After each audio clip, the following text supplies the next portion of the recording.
de hacer con ustedes la lección 19, ¿verdad? Y para la próxima clase entonces vamos a dejar esa partecita de la 18 que trata sobre el matrimonio, seguramente ya con la 20 que también tiene que ver con el matrimonio. Bueno, de hecho que todas las lecciones desde ahora hasta por varias semanas más vamos a estar hablando de una u otra manera del matrimonio. Bueno, lo que yo quiero ver con ustedes hoy brevemente son los impedimentos para la celebración del matrimonio. ¿Qué son impedimentos para la celebración del matrimonio? Son causas o son situaciones que no permiten un matrimonio válido. No son causas, ¿verdad?, que no permiten un matrimonio válido. ¿Y cómo es esto? ¿Cómo sería esto de que no se permita un matrimonio válido? Bueno, en estas circunstancias la cuestión es así. Estamos hablando obviamente del matrimonio civil. ¿Qué es el matrimonio civil? El matrimonio civil es un acto jurídico. No tiene nada que ver con el matrimonio religioso, ¿entienden? No tiene nada que ver con el matrimonio religioso. Son dos cosas totalmente distintas, el matrimonio civil y el matrimonio religioso. Lo que a nosotros nos interesa, porque nosotros estamos hablando acá de derecho civil, es el matrimonio civil, sin perjuicio de la relación que tenga con el matrimonio religioso. Ahora bien, los impedimentos de lo que vamos a hablar ahora son muchas gracias a todos. Los impedimentos son obstáculos, son restricciones, son causas, son motivos por los cuales un matrimonio no puede ser válido. ¿Entienden? Dentro de la doctrina hay básicamente dos clasificaciones de los impedimentos, que son los impedimentos dirimentes .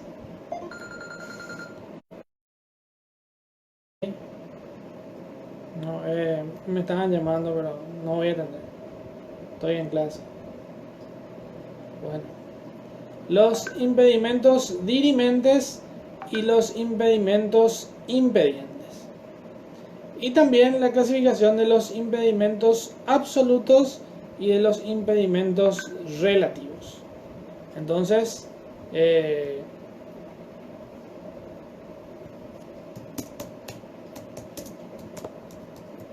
eso es lo que vamos a tratar de hacer. Los impedimentos dirimentes. Son impedimentos dirimentes aquellos que causan la nulidad del matrimonio. Es decir, un matrimonio celebrado con un impedimento dirimente es nulo. ¿Y cómo sería el caso? Les leo a ver, ¿cómo puede ser un matrimonio civil nulo? ¿Cuáles creen ustedes que podrían ser las causas que lleven a que un matrimonio sea nulo?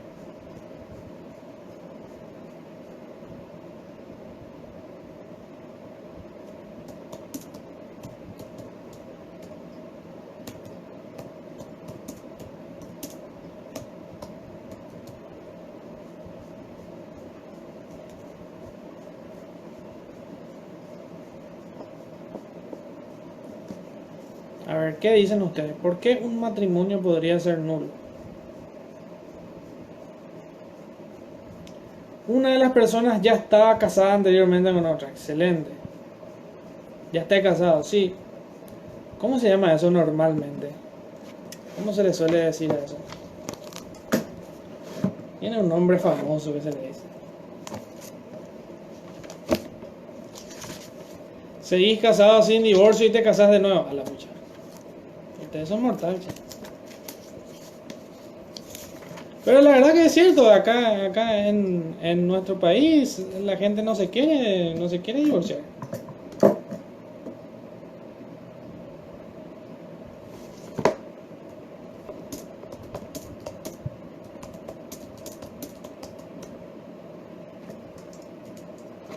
La gente no se quiere divorciar. Bueno. Fíjense en su código civil el artículo, bueno, desde el artículo 139. Adulterio, dice Rocío. No. El adulterio sería un motivo de divorcio. El adulterio cuando vos ya estás casado, entonces el adulterio sería un motivo de divorcio. Que sean parientes cercanos, dice, excelente, claro. Shirley, no vamos a profundizar en el tema. Fíjense el artículo 139 y desde los interdictos tampoco se podían casar debido a su incapacidad de hecho, dice Nico. ¿Sabes qué? Vamos a hablar de eso, Nico, porque no es tan así. Justamente en estos días alguien me preguntó, ¿verdad? Menores de edad sin consentimiento legítimo de sus padres, excelente. Casarse de nuevo al estar casado. Sí, puede ser. Justamente alguien en estos días me preguntaron si un inhabilitado puede casarse. Y le tuve que responder. Bueno, creo que ya hice esto también con ustedes. Bueno, de todas maneras, si ustedes se fijan en el Código Civil, les recomiendo que tengan un código actualizado, porque si no lo tienen, si tienen un código medio viejo, ¿verdad? Alguno de esos que fueron de sus padres o demás, posiblemente no está habilitado, no está actualizado. Si ustedes se fijan en el artículo 139, que yo les digo, está derogado. El artículo 139, como varios otros artículos que vamos a ver de ahora en adelante, fueron modificados por la ley 1/92. Si me caso en el extranjero, podría ser. Bueno, pero el artículo que sí está vigente es el artículo 140, que dice: no pueden contraer matrimonio entre sí los ascendientes y descendientes en línea recta. Y ustedes ya vieron el parentesco, ya vieron quiénes son, ya vieron cómo son los grados del parentesco, ¿verdad? Primer grado, segundo grado, tercer grado, consanguinidad, afinidad, línea recta, ascendente, línea recta, descendente, línea colateral. Ya vieron todo eso, ¿verdad? Entonces ustedes ya saben, ¿verdad? Los ascendientes y descendientes, ¿con quién no me puedo casar? Matrimonio de personas del mismo sexo, dicen. Sí, también. Quien haya sido condenado también. ¿Condenado a qué? Bueno, ascendientes y descendientes en línea recta. Los ascendientes, ¿quiénes son? No me puedo casar con mi mamá, ¿verdad? Tampoco me puedo casar con mi hija, ¿entienden? No me puedo casar ni con mi mamá, mi abuela, mi bisabuela, mi tatarabuela. Y tampoco me puedo casar con mi hijo, mi nieto, mi bisnieto, mi tataranieto y mi chosno. Ese es el hijo del tataranieto otra vez. Bueno, no me puedo casar con ninguna de esas personas porque el artículo 140 no me lo permite. Tampoco no me puedo casar con mi hermana. ¿Entienden? Tampoco. Mi hermana, ¿en qué grado del parentesco está? Vamos a ver si estudiaron y entendieron los gráficos de los grados del parentesco que hicieron con el profesor Marcos. Si es padre adoptivo y ya sos mayor de edad, dice Laura. Padre adoptivo. Bueno, vamos a ver.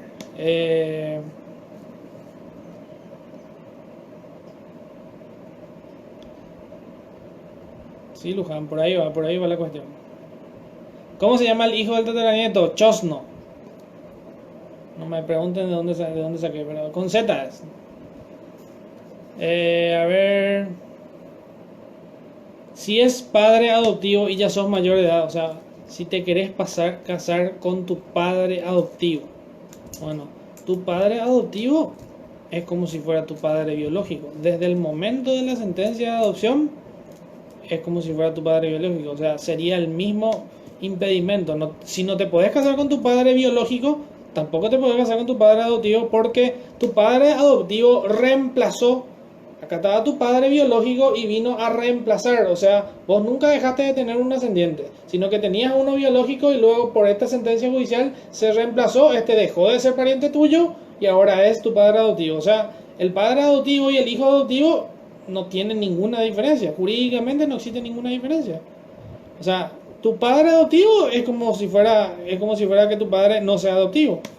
Y tu hijo adoptivo es igual que un hijo que no sea adoptivo, que sea biológico. No existe diferencia alguna jurídicamente hablando. A homicidio, 142, sí, por ahí vamos, por ahí vamos. ¿Cómo se llama el hijo? Ya está, ya está. A ver, segundo grado. La hermana, tu hermana, ¿dónde está? En segundo grado. ¿Por qué segundo grado? ¿Quién es el ascendiente común entre mi hermana y yo? El ascendiente común entre mi hermana y yo, ¿quién es? Mi padre, ¿verdad? Entonces, si tenemos que ver el ascendiente común, siempre tenemos que buscar el ascendiente común. El ascendiente común de mi hermana y de yo y mío es obviamente mi padre. Ese es el tronco. El ascendiente común de dos o más líneas. Una línea es donde estoy yo y en la otra está mi hermana, ¿verdad? Entonces, efectivamente es segundo grado. ¿Pero por qué es segundo grado? Porque a ustedes les enseñaron a contar los grados del parentesco, que en este caso es de consanguinidad, porque mi hermana y yo tenemos la misma sangre. Excelente, están en segundo grado. Pero es en línea colateral, no es el hijo, no es en línea. Y tu primo adoptivo, el mismo comentario que hice recién, tu primo adoptivo es tu primo, es como si fuera que es tu primo de sangre. Si tus tíos le adoptaron, es tu primo. No te puedes casar con tu primo. Bueno, no con todos tus primos. Con algunos de tus primos sí puedes. Bueno, pero vamos a ver eso. A ver, ¿quiénes? Dice también. Inciso C, los parientes afines en línea recta. ¿Quiénes son?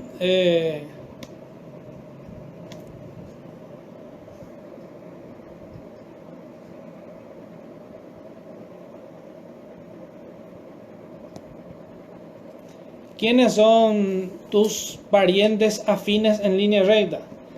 Los parientes afines son los parientes por afinidad que ustedes dieron. ¿Y quiénes son los parientes por afinidad? Son los parientes consanguíneos de tu cónyuge.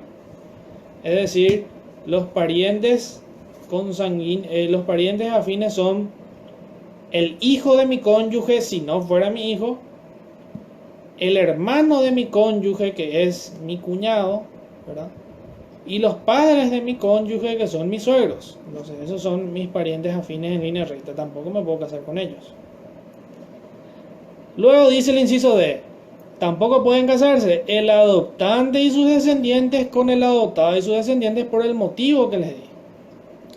Les voy a hacer una aclaración acá, para que manejen, ¿verdad?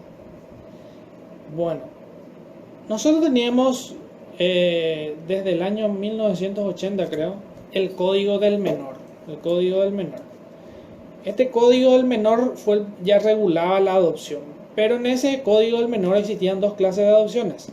Una adopción llamada simple y otra adopción llamada plena. Luego esto se modificó por una ley del año 1997, ya después de la nueva Constitución, después del cambio de paradigma y unos años antes del nuevo Código de la Niñez se hizo una nueva ley de adopciones. Esa ley de adopciones fue modificada nuevamente.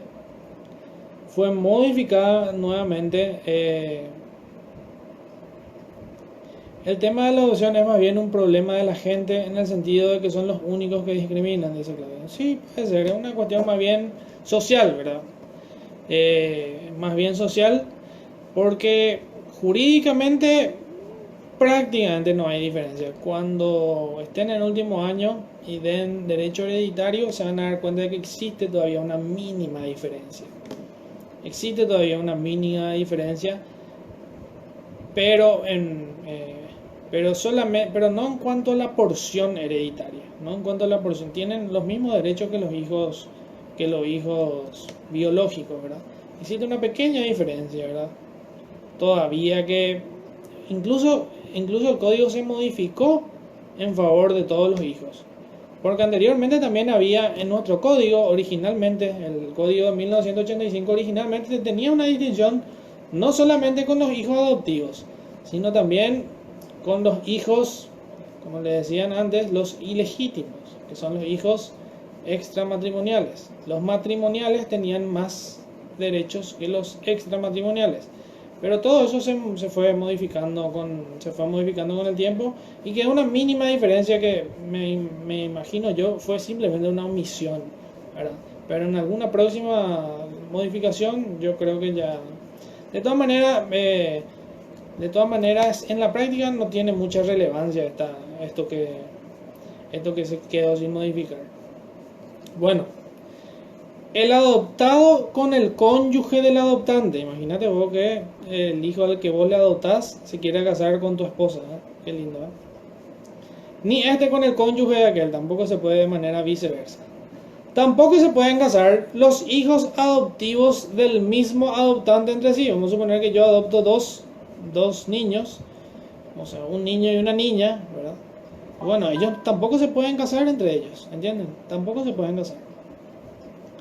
Y por supuesto, artículo 140, inciso G, lo más importante, las personas del mismo sexo, como dijo Bruno, tampoco se pueden casar. Seguimos, 141. No puede contraer matrimonio quien está vinculado por un matrimonio anterior. Lo que ustedes dijeron, vi que varios de ustedes dijeron que no pueden contraer matrimonio quien está vinculado por un matrimonio anterior. El que está vinculado por un matrimonio anterior no puede volver a casarse. Antes de eso debe divorciarse. Y no solamente divorciarse. Muchos abogados, y acá me voy a quejar de mis colegas, ¿verdad? Los abogados normalmente no solucionan el problema. Vos te vas al abogado y le decís: hola abogado, quiero divorciarme. Sí, no hay problema. Pasa todo el divorcio, sale la sentencia definitiva y viene y te tira tu sentencia. Tómate esa, anda a escribir. Y vos que no sabes hacer ese tipo de trámites, ¿dónde me voy a escribir? Así andate allá en el registro, te dice, ¿verdad? ¿Y cómo te vas a escribir? No sabes cómo se hace eso, ¿verdad? No sabes que tenés que llevar las copias autenticadas de la sentencia. No sabes que tenés que llevar la comunicación del juzgado. No sabes que tenés que llevar, qué documentos tenés que llevar. No sabes. Y muchas veces vos crees que estás divorciado, pero tu divorcio solamente existe en un papel. Y ese papel no está escrito en el registro. Entonces para el registro vos seguís casado. Imagínate si te volvés a casar. Lo cual es posible. Uno se puede volver a casar estando casado. Lastimosamente, porque en nuestro sistema civil en muchos casos siguen siendo con libros a mano. ¿Cómo el oficial del registro se va a enterar que vos estás casado? No hay un sistema que te diga: ah, no, ese señor ya está casado. ¿Entiendes? Ese señor ya está casado, no se puede más casar. Entonces, realmente en la práctica sí podría, pero yo creo que estamos mejorando y en algún momento esto va a ser todo informatizado y ahí sí ya no se va a poder, ¿verdad? Profe, ¿qué pasa con el apellido de Casada? Dice Shirley. Bueno, ya habíamos visto eso en la elección del nombre, ¿verdad? Cuando uno se divorcia tiene que dejar de usar el apellido de Casada. Tiene que dejar de usar el apellido de Casada.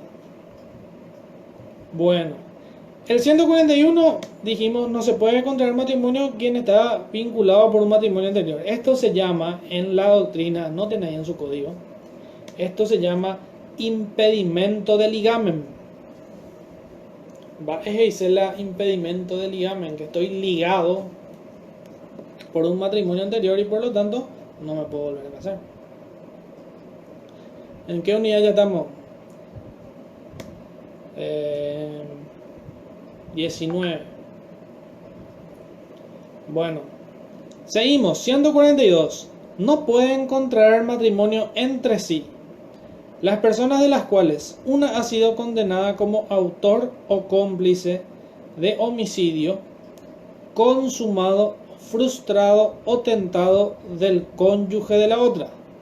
La instrucción del juicio criminal suspende la celebración del matrimonio. Esto es complicado, pero les voy a explicar básicamente cómo es. Sería que yo soltero, me quiero casar con una señorita. Pero esta señorita lastimosamente tiene marido. Algo así como la historia de Bronco, ¿verdad? No sé si ustedes estuvieron esperando ayer y no llegó nunca, ¿verdad? La historia de... ¿Cómo se llama esa música? Creo que es Naila. Es un caso mezcla de juicio civil y penal, dice Nico. Sí, más o menos por ahí. Justamente, si le matas al marido, dice Claudia. Sí, algo así, ¿verdad? Dicen, si es que yo intento matarle a su marido, si le mato, intento, ¿verdad? O sea, consumado si le mato. Frustrado intenté pero no murió. O tentado es que hubo tentativa. En alguno de los casos, muera o no muera, si yo soy condenado, ¿verdad? Si yo soy condenado, desde ese momento se activa el impedimento. ¿El impedimento para qué? Para que yo no me pueda más casar con su esposa, con su ex esposa, ¿entienden? No pueden contraer matrimonio entre sí las personas a las cuales una ha sido condenada como autor o cómplice, pero atiendan bien que dice condenado. Dice condenado. Tengan en cuenta que el código es del año 1985, es decir, en la vigencia de este código, en el momento que De Gasperi hizo el anteproyecto de este código, estaba vigente el anterior código penal, que era el código penal de Teodosio González. No estaba vigente el código penal actual, que es un código moderno, ¿verdad?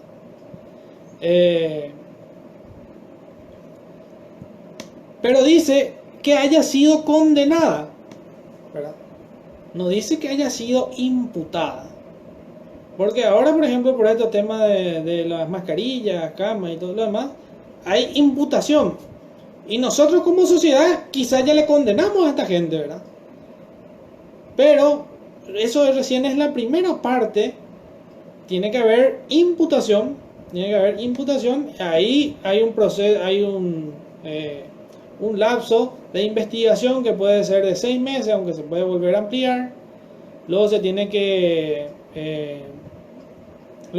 formular una acusación, tiene que ir a una audiencia preliminar. Luego de una audiencia preliminar tiene que salir el auto que deriva al juicio, juicio oral. No sé cuál es el término técnico de los penalistas, ¿verdad? Pero es en la audiencia preliminar se resuelve que la cuestión vaya a juicio oral. Luego se tiene que calendarizar el juicio oral, que puede ser acá desde el hecho.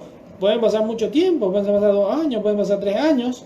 Y todavía yo no estoy condenado, estoy imputado. Pero todavía no estoy condenado. Es decir, que si en ese tiempo no murió y se divorció, porque el divorcio te puede salir, un divorcio mutuo consentimiento puede salir en 2 o 3 meses, ¿verdad?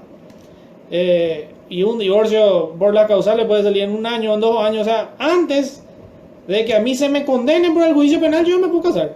¿Entendés? Porque acá dice condenado. Condenado, no dice imputado. ¿Quién es el imputado?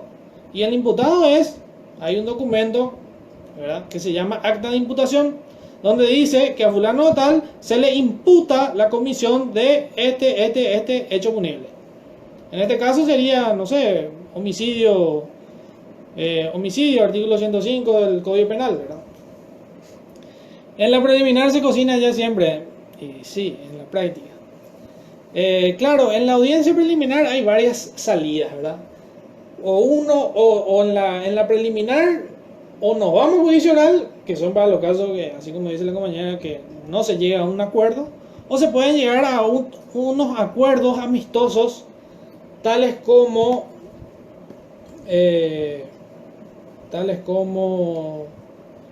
el procedimiento abreviado, y hay suspensión condicional del procedimiento, y otros más que seguramente van a ver en su tiempo con los profesores de procesal penal, ¿verdad?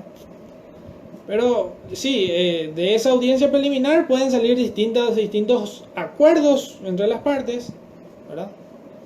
O puede salir el auto que vaya a juicio oral el caso, ¿verdad? Pero en todos los casos, como le digo, todavía yo no estoy condenado y el imputado no está condenado. Y acá dice, la instrucción del juicio criminal suspende la celebración del matrimonio. La instrucción del juicio criminal, no sé realmente a qué se refiere la instrucción. Si con el acta de imputación o con la comunicación al juzgado de garantía ya se está instruyendo el juicio, entonces desde ese momento ya existe el impedimento. Enseguida vamos a ver un artículo que es muy...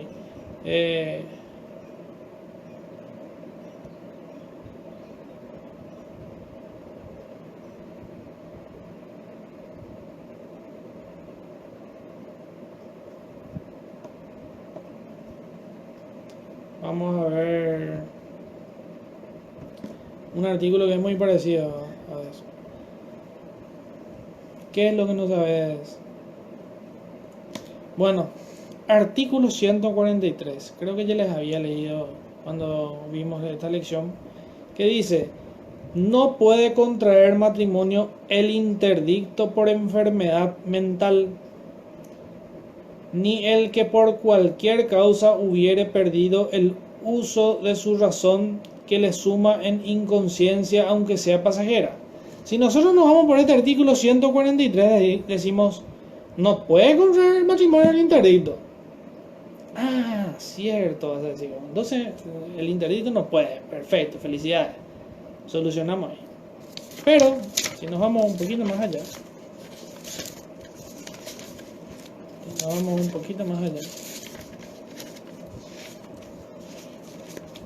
encontramos de que realmente no era tanto así, porque el artículo 181, inciso A, dice, el matrimonio es anulable si fuese celebrado por cualquiera de los esposos con el impedimento del artículo 143, o sea, nos lleva otra vez al 143 y dice que no puede contraer matrimonio el interdicto por enfermedad mental. O sea, si el interdicto se casa, el matrimonio no es nulo, es anulable.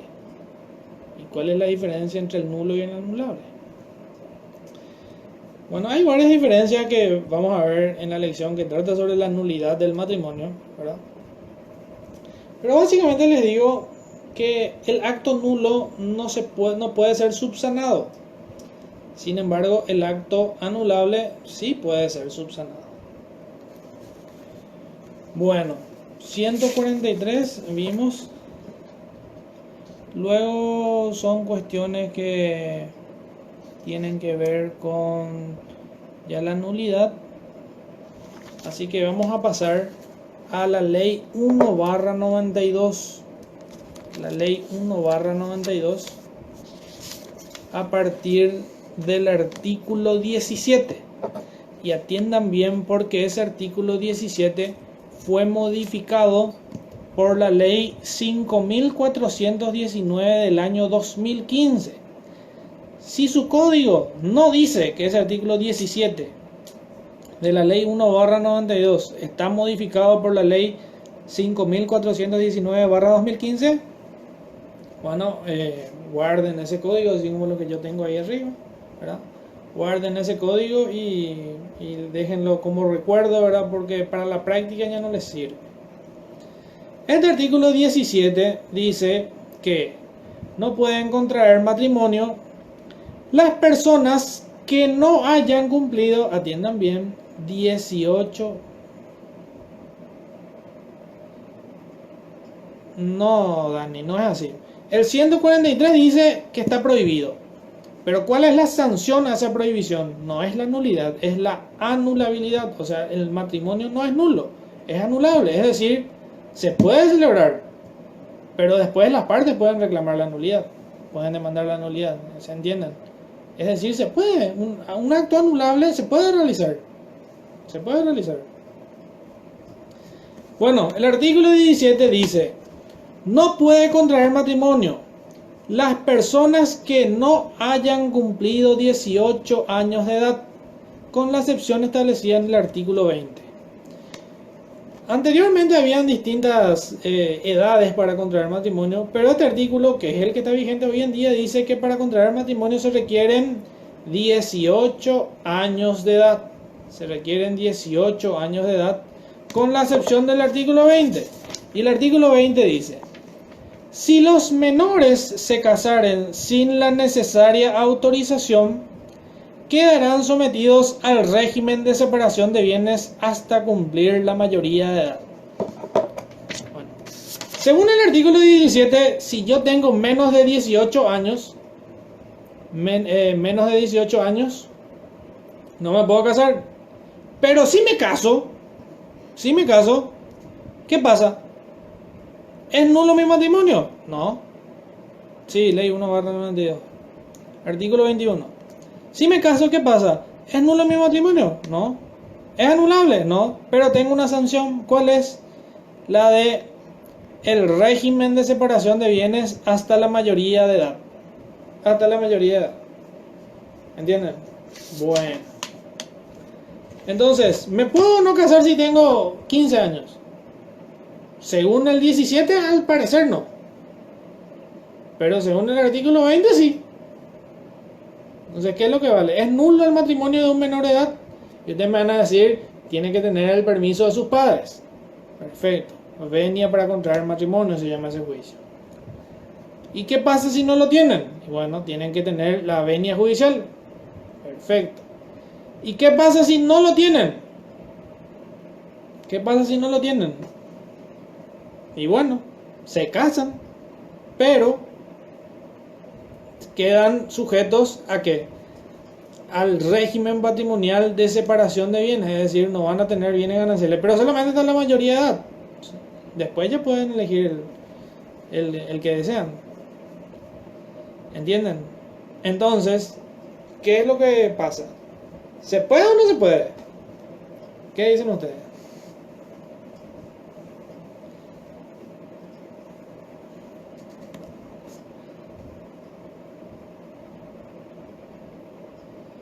Exactamente, Ayrton. Los actos son los que no tienen validez de un inicio. Los actos nulos. Y los anulables dependen de las partes interesadas para ser anuladas. Exactamente. Y normalmente también los anulables tienen un plazo para reclamar la nulidad. Y si no se reclama dentro de ese plazo, queda confirmado. Sin embargo, los actos nulos son imprescriptibles. Está desfasado ese, dice, sí, atiendan bien si es que está desfasado. Muy posiblemente si es que tienen un código no actualizado van a tener.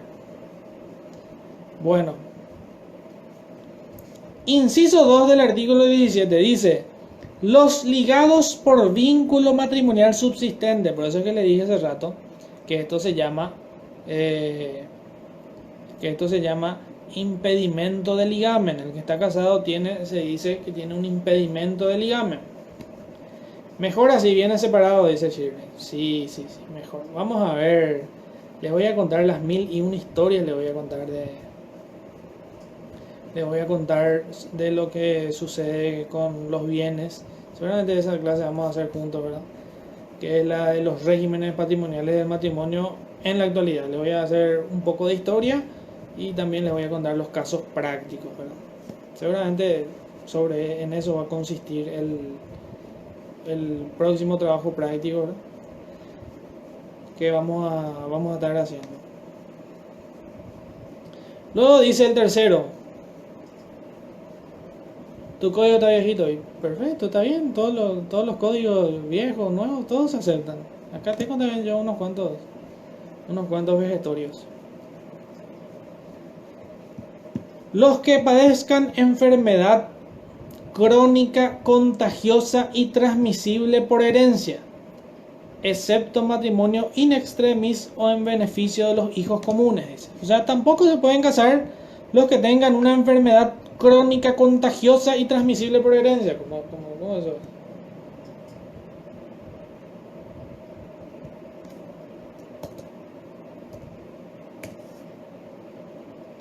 Entienden. Excepto el matrimonio in extremis. Dice la matrimonio in extremis. El matrimonio in extremis es el que se celebra cuando uno de los contrayentes ya está a punto de morir.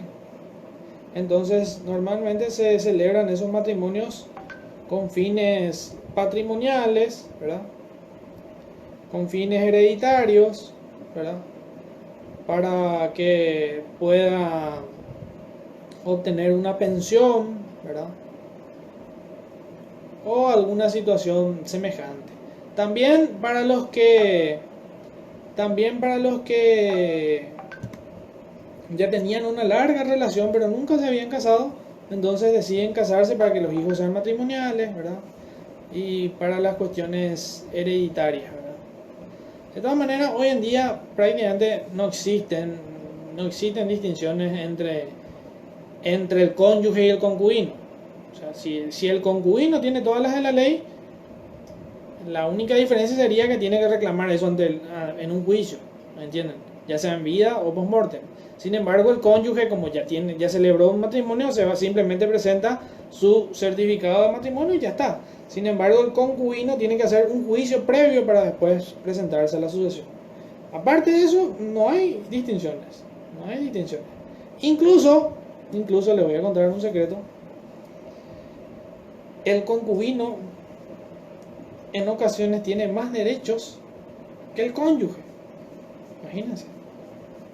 Imagínense.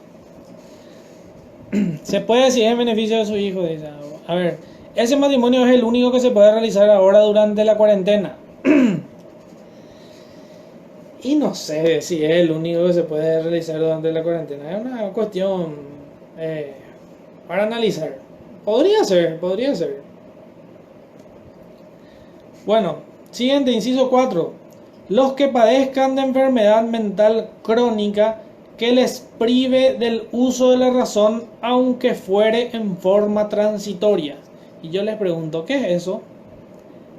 Enfermedad mental crónica que les prive del uso de la razón, aunque fuera en forma transitoria. ¿Qué es eso? Algo que uno de los institutos que ya vimos. ¿Qué puede ser eso?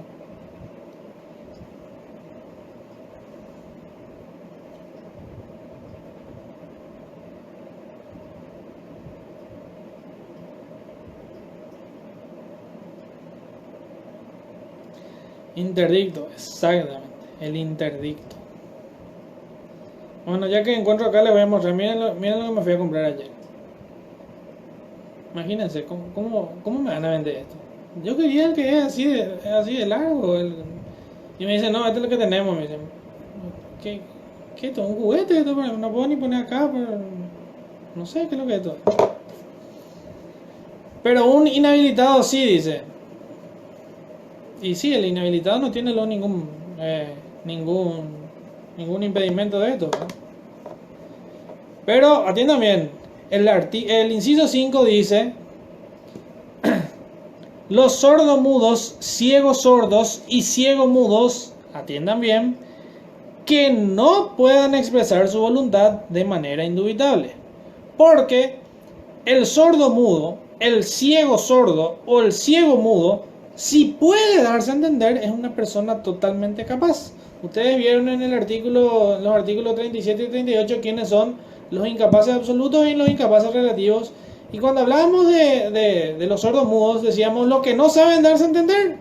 Pero si se sabe dar a entender, por supuesto que puede celebrar actos. Para personas chiquitas, ¿qué me habrán querido decir? Que soy enano. No sé qué es lo que... ¿Cuánto me dura esto? 10 páginas ya subrayar y ya. Pero eso sí, bueno, a mí seguramente me va a durar mucho porque yo no soy como ustedes que subrayan toda la página, ¿verdad? No soy como ustedes, yo subrayo solamente las palabras claves.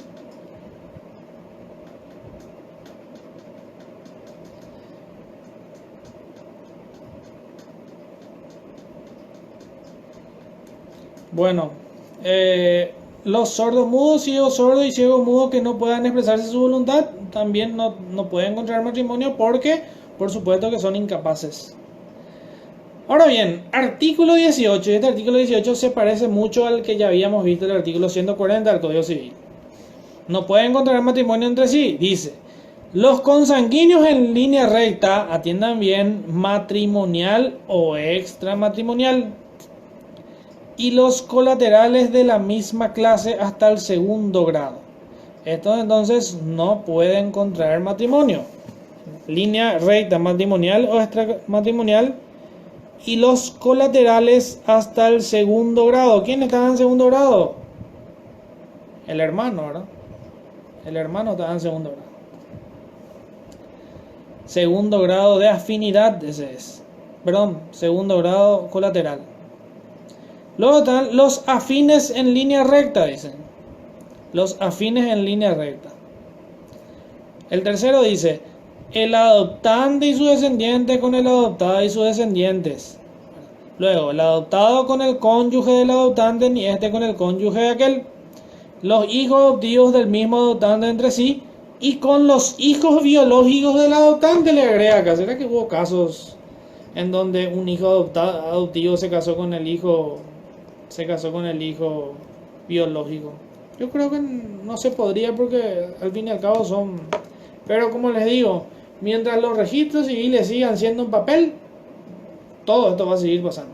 El día que sea automatizado todo, que vos puedas saber quién es el padre, quién es el hijo, si hubo o no sentencia de adopción, el día que vos puedas saber eso, nada de esto ya no se va a poder practicar. Profe, ¿y la gente que tiene diabetes? ¿Verdad? ¿Por qué en una ley solo aclara para los sordomudos y en otro es más extenso y coloca sordomudos, sordociegos, etcétera? Y porque la ley va evolucionando a medida de que va apareciendo la casuística. Es decir, sale una ley y la casuística te va demostrando de que esa ley realmente no prevía todos los casos. Entonces sale una nueva ley modificatoria para tratar de prever ese caso que ya existió en la casuística, ¿verdad? Pero que en ese momento no existía ley. Entonces sale una ley para esa casuística, luego vuelvas a ver otra casuística más, y así es donde se van tratando de cubrir los espacios que van quedando.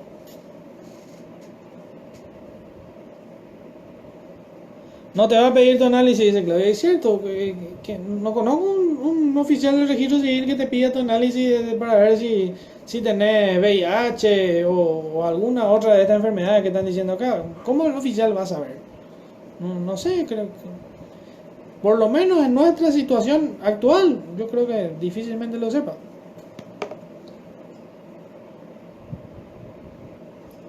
¿Cuál es la ley que modificó la ley 1/92? Y hay varias. En este caso, la 5419 del año 2015. También en la 985/96. Hay varias, de acuerdo a qué artículo. Atiendan bien lo que hablamos hace rato.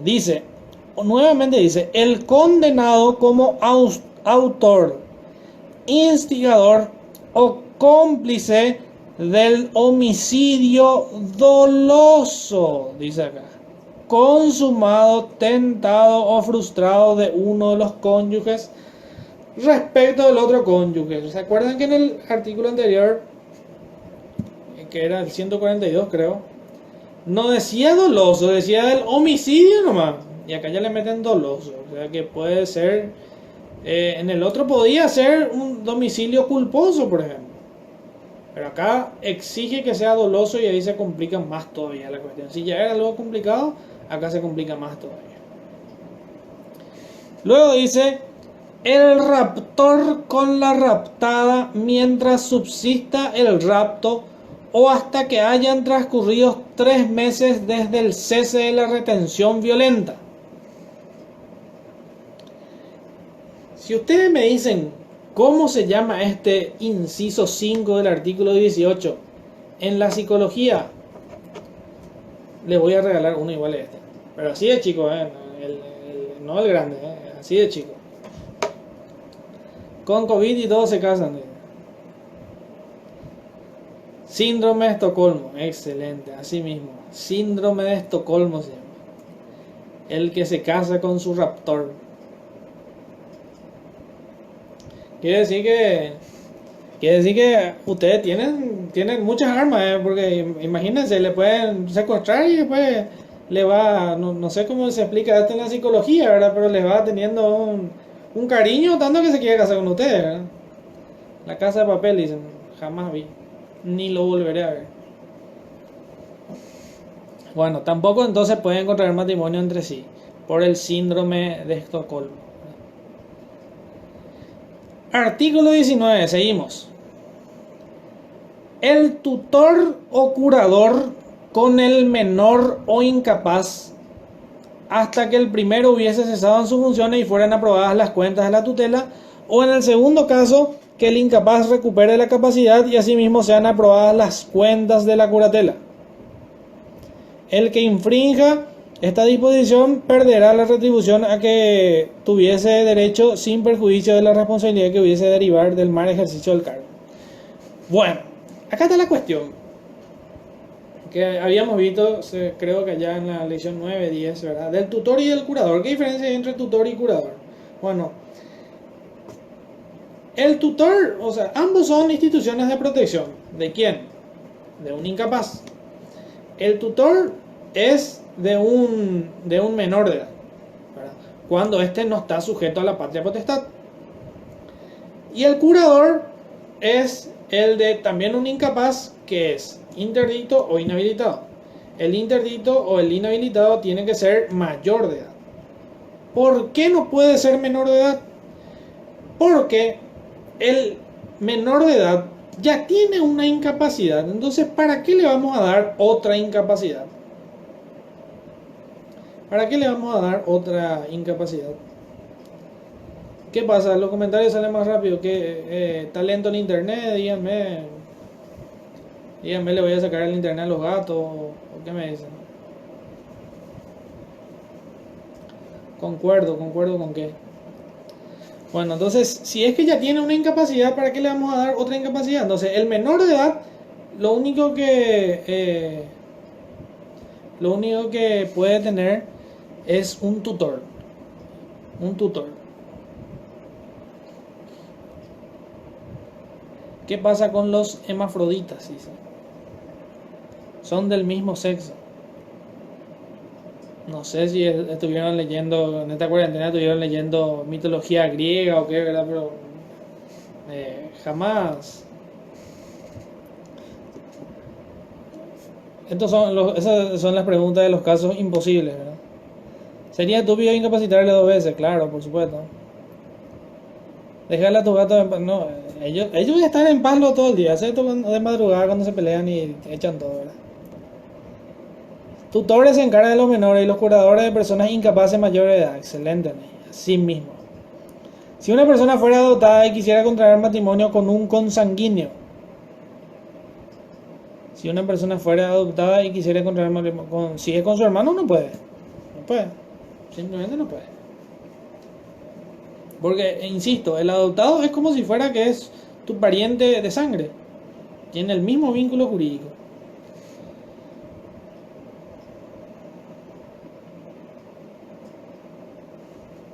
Bueno, entonces el tutor o curador con el menor o incapaz. Es decir, el curador no se puede casar con el incapaz, ni el tutor con el menor, ¿verdad?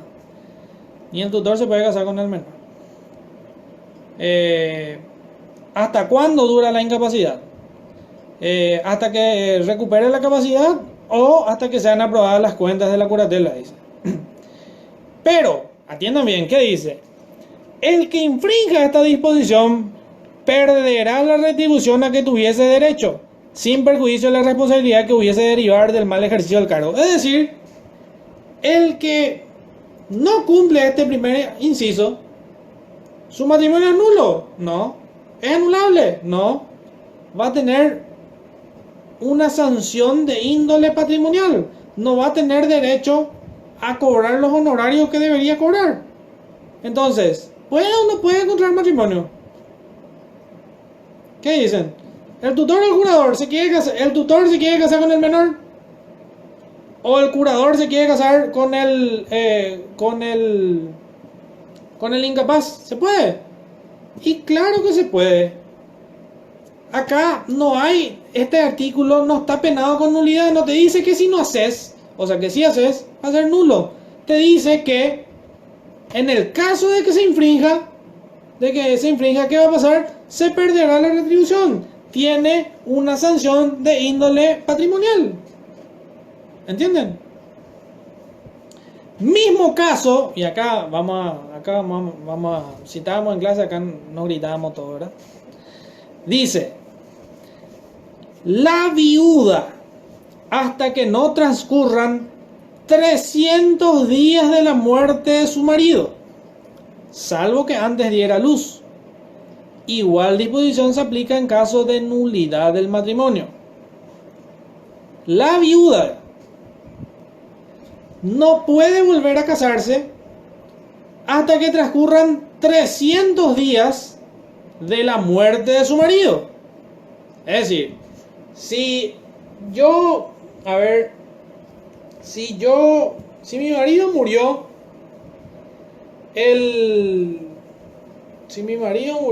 el 30 de diciembre, yo tengo que esperar hasta el mes de octubre del siguiente año para volver a casarme. Ahí se cumplen los 300 días.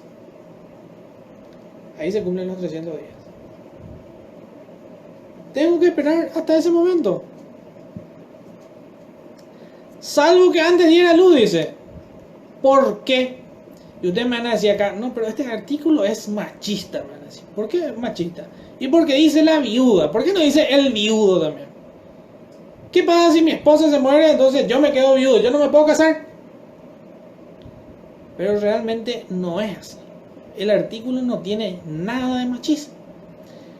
El artículo lo que trata de preservar, no es, al artículo no le importa que te cases o no te cases. Al artículo no es que el artículo te está vedando la posibilidad de rehacer tu vida con otra persona después de que ya le enterraste a tu marido, no es un artículo machista.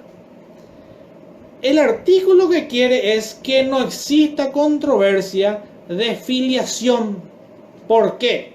¿Qué pasa si muere el marido y la mujer está embarazada?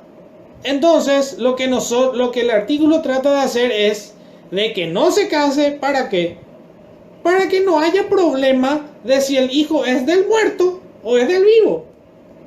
Y por eso no le pone acá el viudo, porque el hombre, biológicamente, científicamente, no se puede embarazar. El problema acá no es que el código me está quitando la posibilidad de tener un nuevo marido. No, el código lo que acá te está queriendo decir es que lo que no queremos es que haya problemas en cuanto a la filiación. Es decir, no tener problemas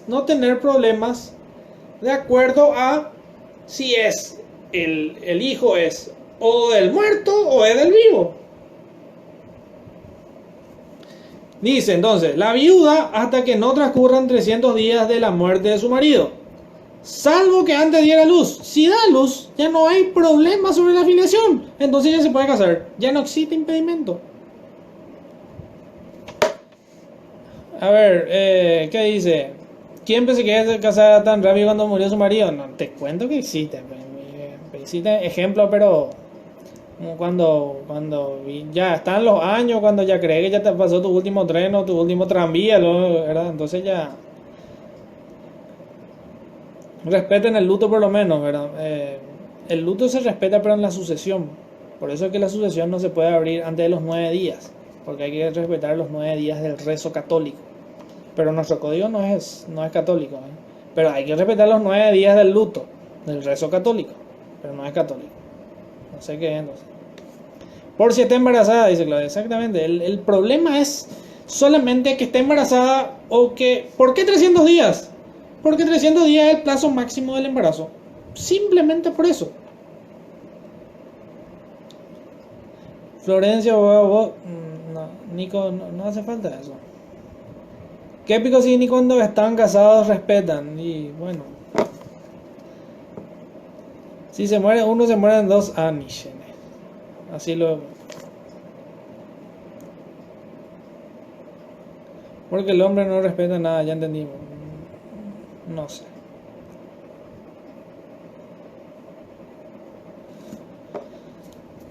Bueno, ahora dice entonces, la viuda hasta que no transcurran 300 días de la muerte de su marido, salvo que antes diera luz. Igual disposición se aplica en caso de nulidad del matrimonio, es decir, si el matrimonio se declaró nulo. Y atiendan bien otra vez esta parte. ¿Se recuerdan que el caso de tutor o curador con el menor incapaz decía La novena.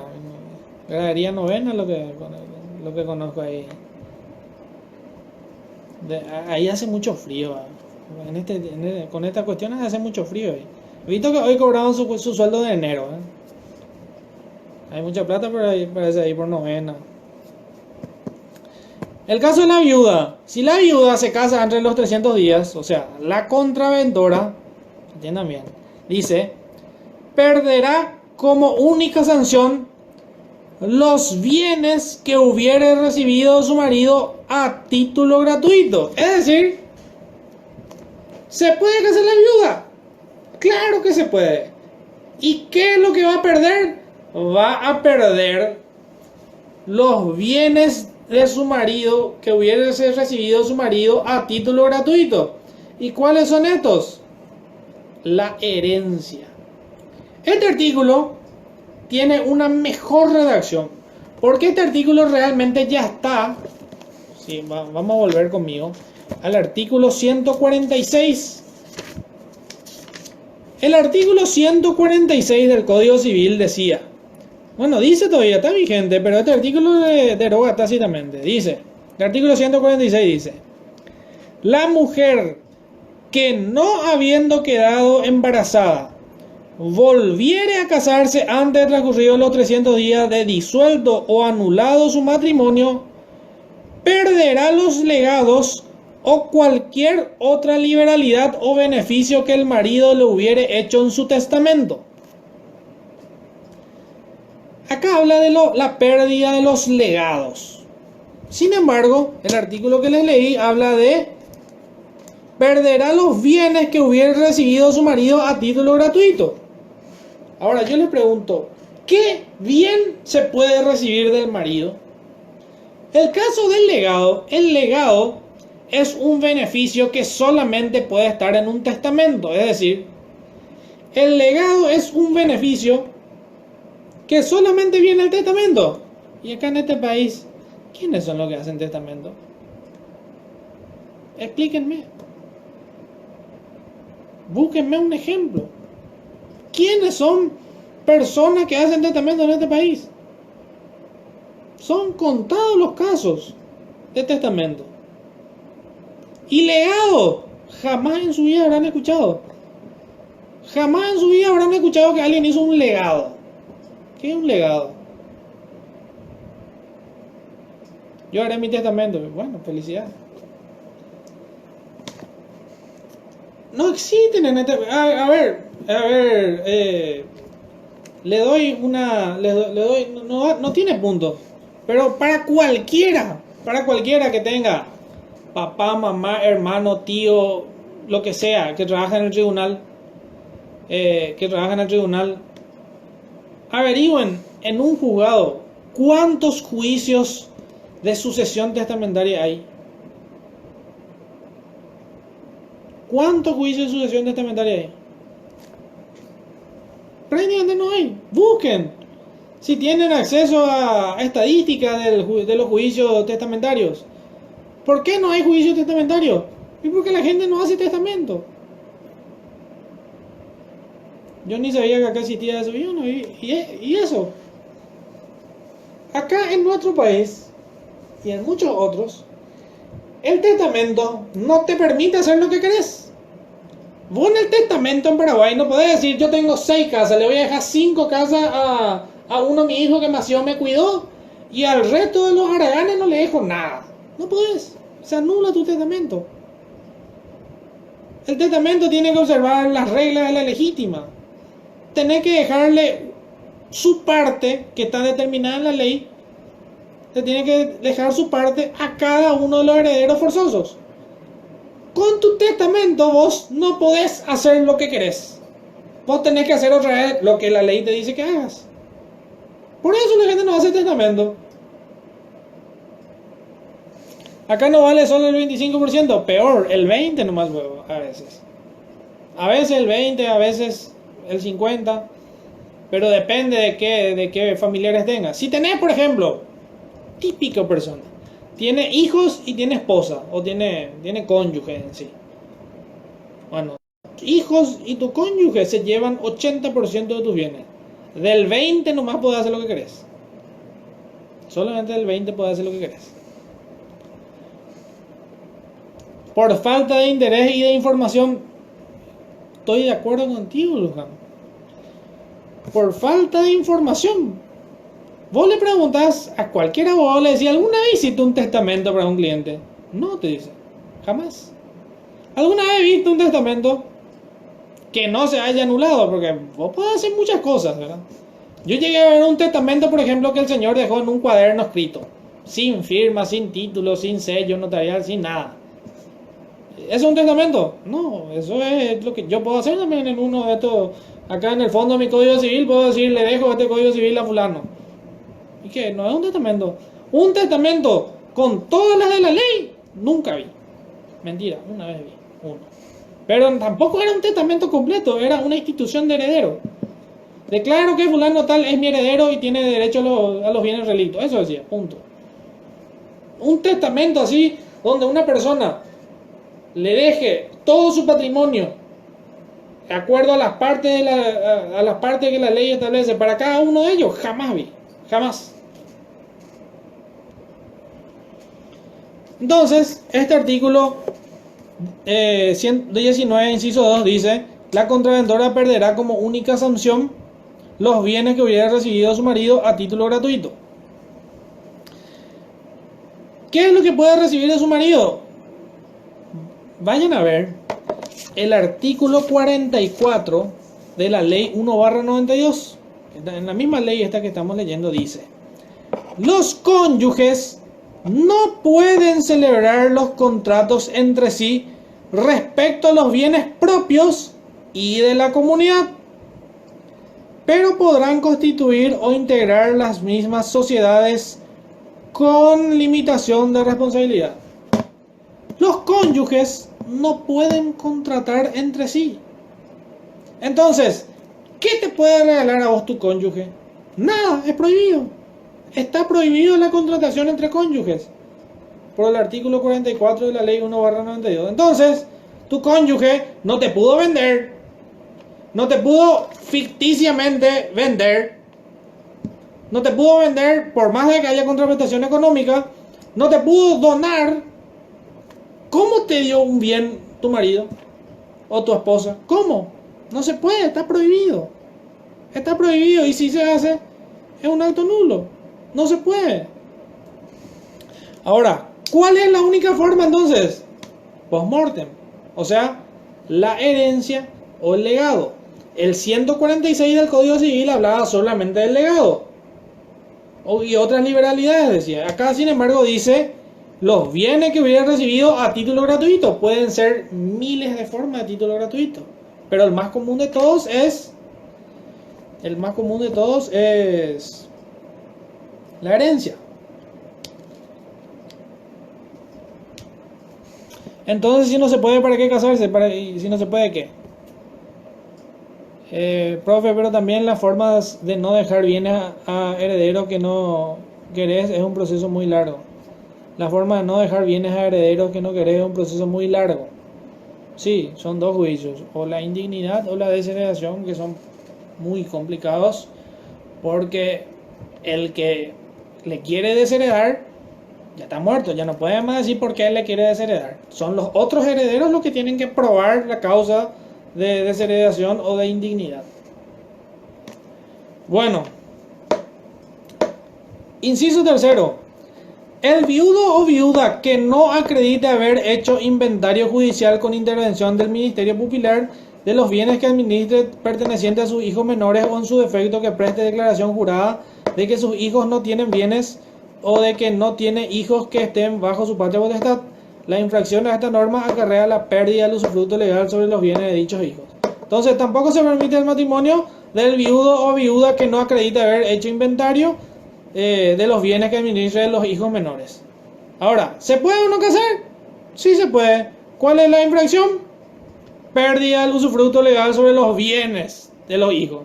Ni siquiera es que te van a sacar tu hijo, no, vas a perder el usufructo de los bienes. O sea, otra vez, una sanción de índole patrimonial. No es nulo el matrimonio, no es anulable el matrimonio, es una sanción de índole patrimonial.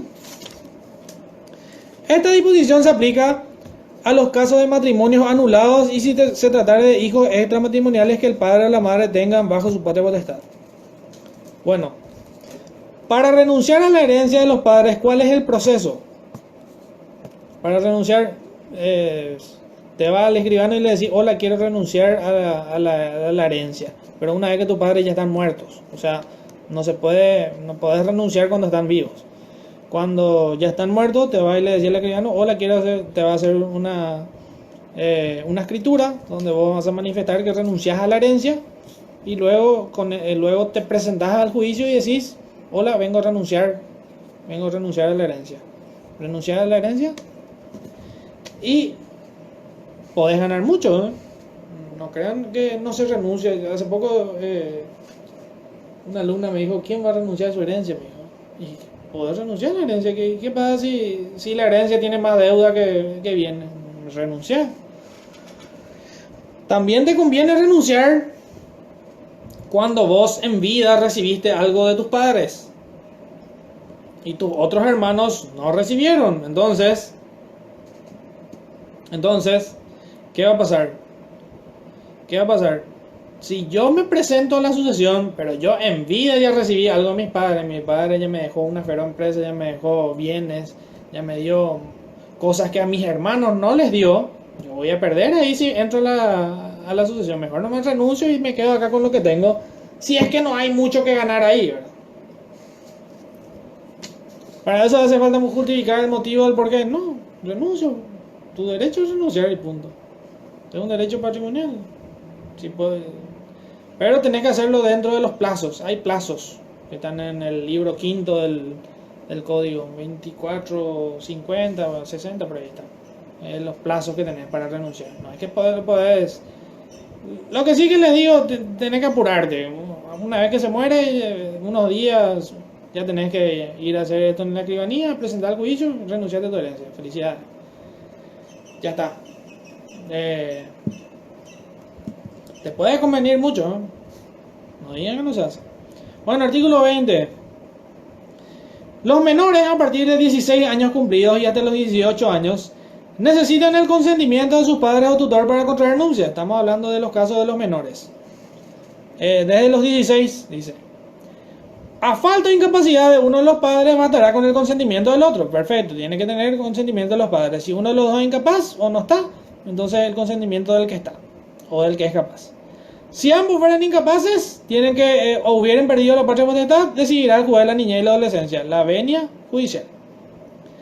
Los hijos extramatrimoniales, también menores a partir de los 16 años cumplidos y hasta los 18, requieren el consentimiento del padre o de la madre que le reconoció, en su caso de ambos. En defecto de estos, decidirá el juez. O sea, acá lo que habla es de la venia. Si yo soy menor de edad, tengo 16 años, me quiero casar, perfecto. O mis padres, o el padre que esté, o el juez me tienen que autorizar. Pero ya dijimos, ¿qué pasa con el menor de 16, 17 años que no tiene autorización ni de sus padres, ni del juez? ¿Se puede casar? Sí, se puede casar. Pero estará sujeto al artículo 21. Si los menores se casaren sin la necesaria autorización, quedarán sometidos al régimen de separación de bienes hasta cumplir la mayoría de edad. O sea, nuevamente, una sanción de índole patrimonial. Bueno, el programa me decía acá, impedimentos dirimentes e impedimentos impedientes. ¿Cuáles son los impedimentos dirimentes de todo esto que vimos? Los impedimentos dirimentes son los que anulan el matrimonio, los que no permiten un matrimonio válido. Por ejemplo, el impedimento de ligamen, el matrimonio con los parientes, esos son impedimentos dirimentes. También los que no tienen la edad mínima para contraer matrimonio, ¿verdad? Menos de 16 años. También lo de las enfermedades que vimos, salvo el matrimonio in extremis. También lo de los sordomudos, ciegos sordos, ciegos mudos, son impedimentos dirimentes. No pueden contraer matrimonio entre sí los consanguíneos, los afines, el adoptante. También el caso del condenado como autor instigador del homicidio. El del raptor y la raptada también son impedimentos dirimentes. Y los impedimentos impedientes, están los dirimentes y los impedientes. Los impedientes son aquellos que no causan la nulidad ni la anulabilidad del matrimonio, sino que tienen otro tipo de sanción. Y dentro de ese otro tipo de sanción están las sanciones de índole patrimonial, es decir, la del artículo 19, inciso primero, que es la del tutor o curador, la de la viuda que se casa antes de los 300 días, la del viudo que se casa, o viuda que se casa sin hacer inventario judicial de los bienes que administra de sus hijos, y los menores de edad que se casen sin autorización necesaria también son casos de impedimentos impedientes. Son casos de impedimentos impedientes, todos esos casos. El del artículo 146 también es un caso del artículo de impediente, no es dirimente. Y el del artículo 140, creo que estábamos. El del artículo 140 son todos impedimentos dirimentes. 141 también es un impedimento dirimente. 142 también es un impedimento dirimente. 143 también es un impedimento dirimente, ¿verdad? ¿Cómo se llaman los anulables? Son dirimentes también, porque al fin y al cabo procuran la nulidad del acto matrimonial.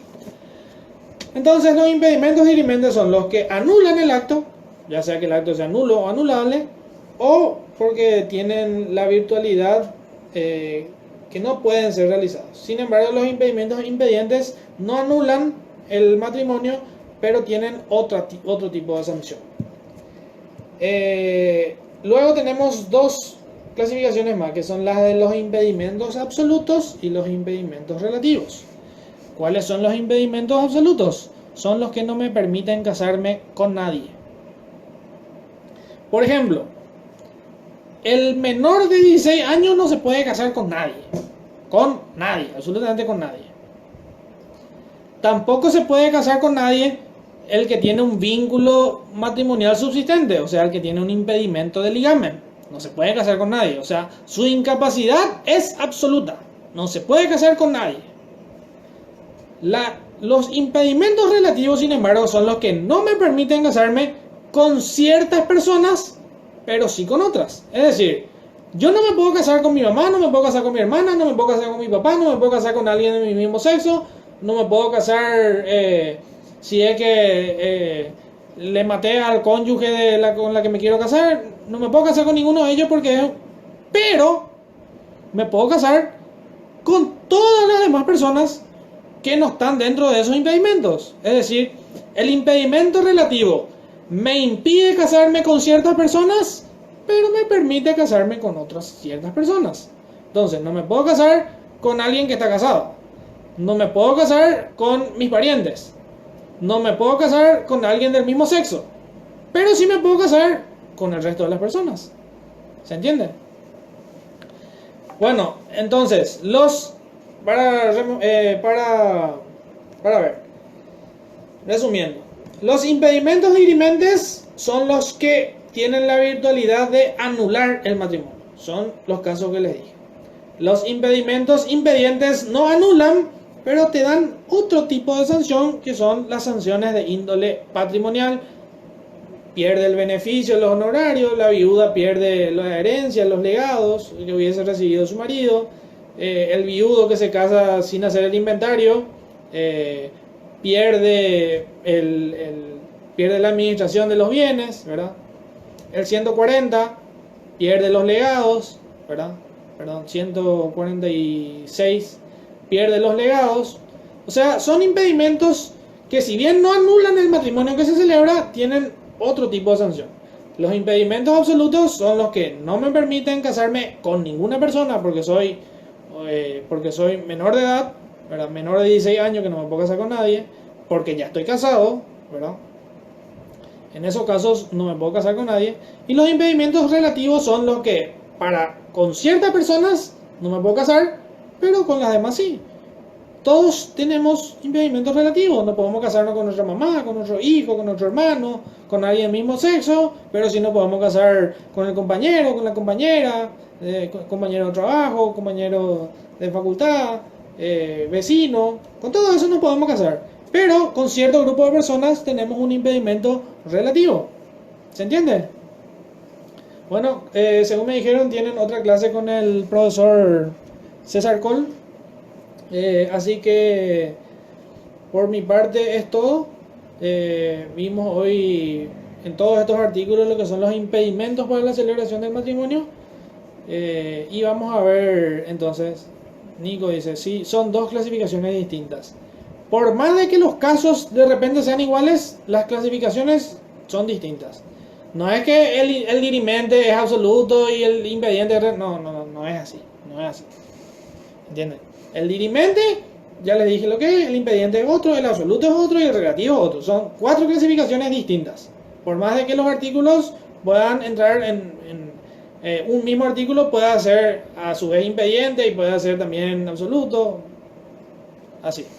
Bueno, está bien. Nos vemos entonces en una próxima oportunidad. Saludos, hasta luego.